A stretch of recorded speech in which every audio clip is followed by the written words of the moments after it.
kepada Bapak, Ibu, saudara-saudara, kawan-kawan yang pasti beberapa hari ini tidak tidur, menyiapkan acara ini dengan sangat luar biasa.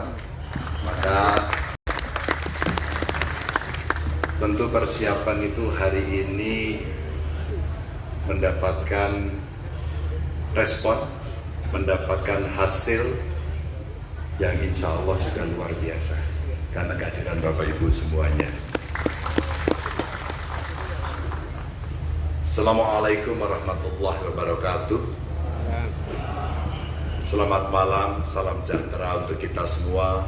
Om Swastiastu, Namo Buddhaya, Rahayu. Bapak Ibu, para raja, para kepala suku, seluruh ratu, pangeran yang mulia, sebelum saya menyampaikan sambutan, saya ingin mengajak kepada Bapak Ibu sekalian untuk berdoa. Menurut agama dan keyakinan masing-masing, mudah-mudahan bumi Indonesia, bumi Nusantara ini dijauhkan dari bencana.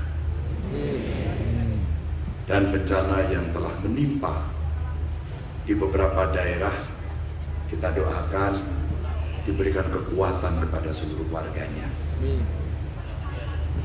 Berdoa menurut agama dan keyakinan kita masing-masing. Mulai.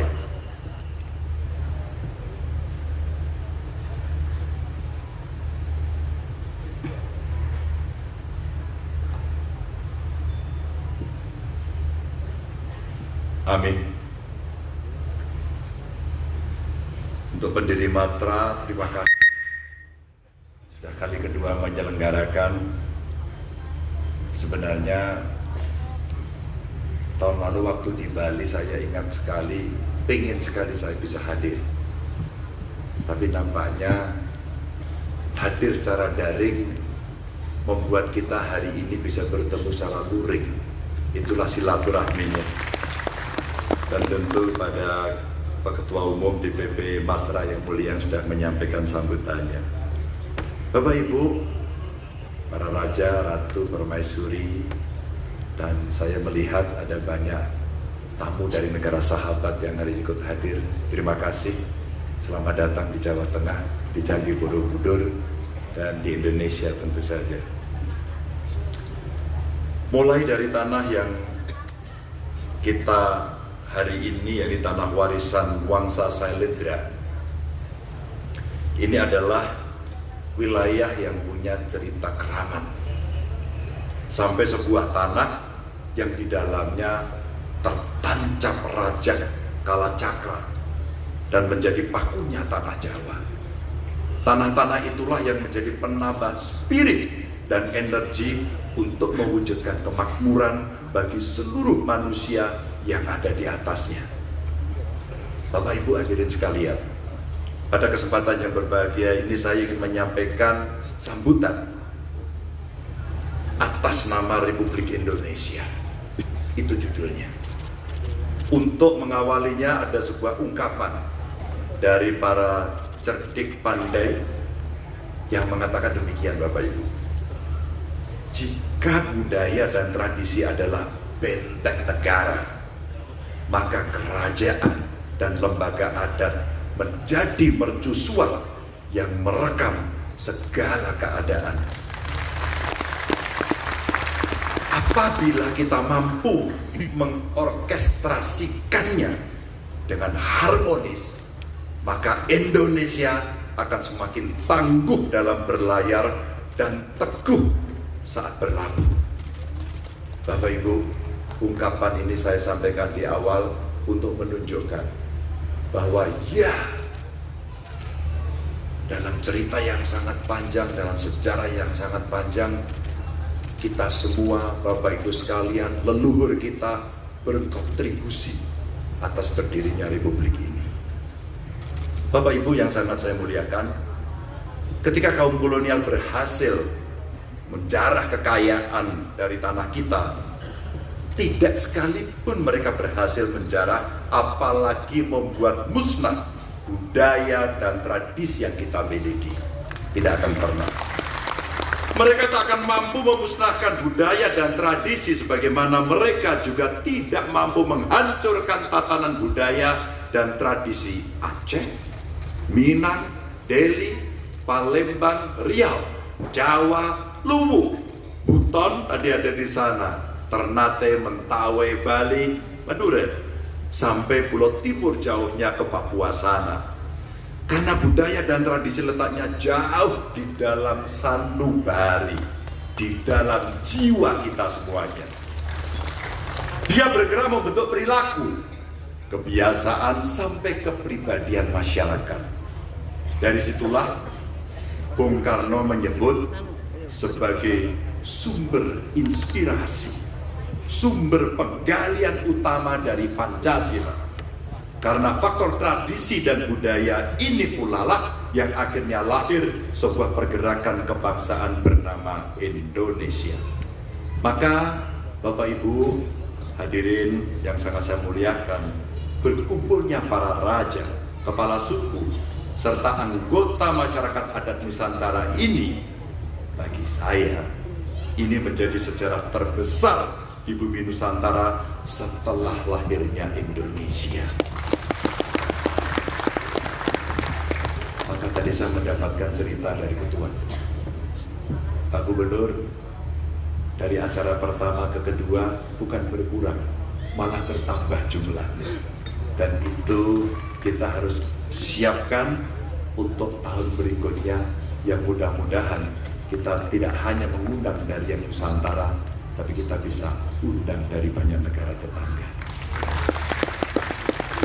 Meski apa yang kita lakukan hari ini tidak dapat disaksikan para raja atau kepala suku terdahulu, tapi saya sangat yakin mereka akan tersenyum dan bertepuk tangan bangga.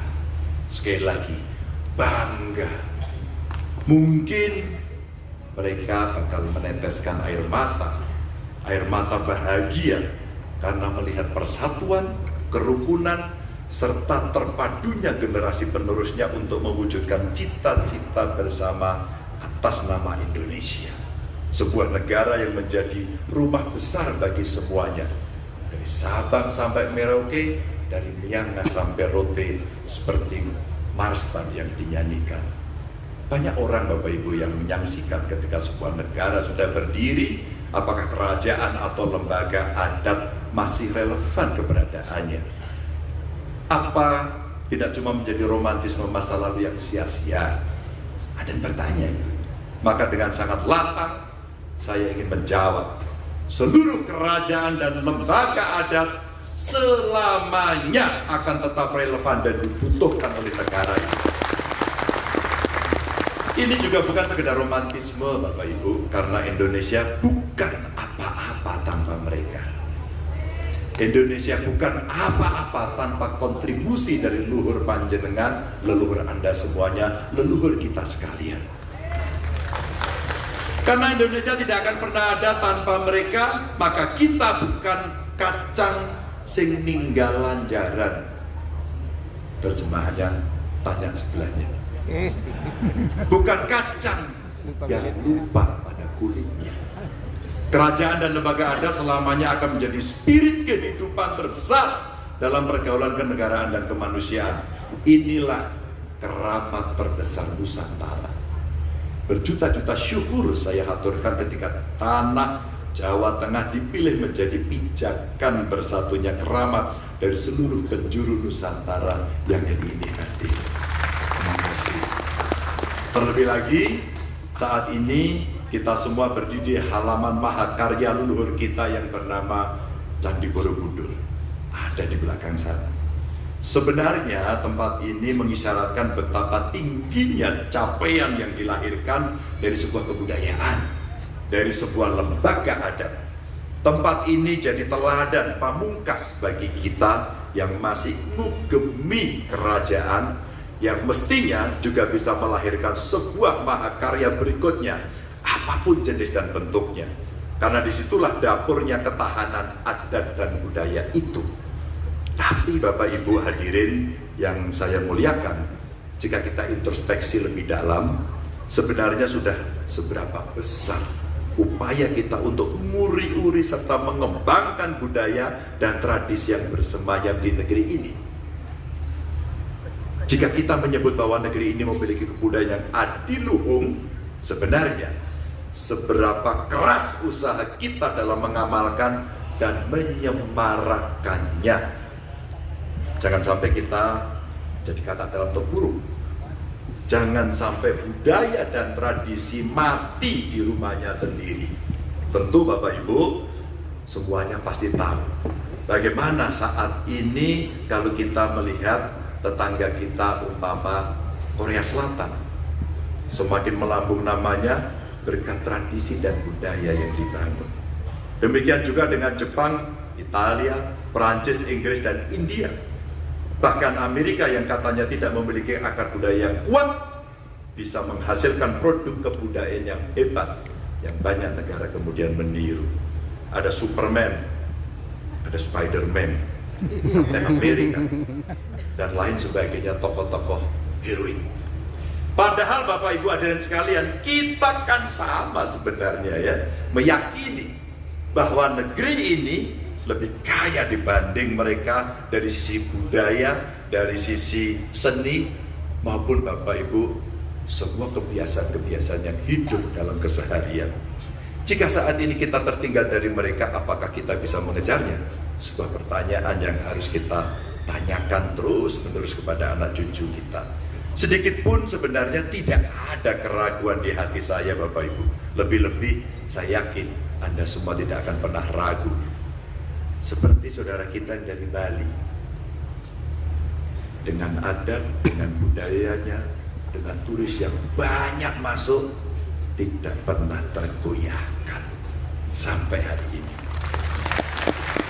Maka perencanaan dan strategi jadi hal yang wajib mesti kita siapkan. Pertama-tama adalah soal pendataan. Kita mesti tahu harta apa saja yang kita punya, kapan, dan siapa sebenarnya penciptanya. Jangan-jangan anonim hanya NN, no name. Apa kegunaan dan manfaatnya? Bagaimana kondisinya hari ini? Dan sebagainya, dan sebagainya. Jika kita sudah melakukan pendataan sendiri, bisa kita undang para ahli, semua yang expert, termasuk dari perguruan tinggi. Karena dari situlah sebenarnya perpaduan antara lembaga adat dengan perguruan tinggi yang punya manfaat jauh lebih besar bisa dilahirkan. Yang satu menguatkan dari sisi historis, sementara satunya menguatkan dari sisi teori sampai kemungkinan pengembangannya. Jika dari pendataan kita sudah kuat, maka budaya dan tradisi kita bisa kita manfaatkan untuk apa saja, termasuk untuk memajukan bangsa dan negara. Bapak Ibu hadirin sekalian, itulah yang saya kira inti dari berkebudayaan dalam kepribadian yang pernah disampaikan Bung Karno.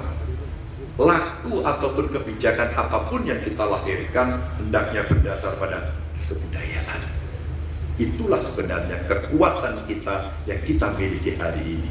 Maka jangan sampai kita merasa minder ketika bergaul dengan negara-negara yang katanya lebih maju, lebih modern, atau lebih apalah sebutannya. Jangan sampai ketika Pak Jokowi bilang kita mesti berdiri dengan kepala yang tegak saat berhadapan dengan bangsa-bangsa lain, seperti saat pertemuan G20 di Bali kemarin. Indonesia sekarang berada pada puncak kepemimpinan dunia. Presidensi G20, ASEAN, dan ketika banyak negara inflasinya melambung tinggi, alhamdulillah Indonesia masih terkendali. Ketika pertumbuhan tidak terlalu tinggi di banyak negara, alhamdulillah kita masih bisa tumbuh di atas 5%. Apakah kita tidak yakin pada kemampuan sendiri? Bapak Ibu yang sangat saya hormati, saya sangat sepakat apa yang disampaikan oleh Pak Presiden Pak Jokowi itu. Dan tentu kita semua mesti sepakat karena kita menolak jadi bangsa yang imperial. Bapak Ibu hadirin sekalian, sudah waktunya buat kita untuk mengoptimalkan seluruh nilai dan pengetahuan dari kerajaan-kerajaan serta lembaga adat. Dunia membutuhkan kebijakan-kebijakan yang Bapak Ibu simpan untuk keseimbangan kehidupan.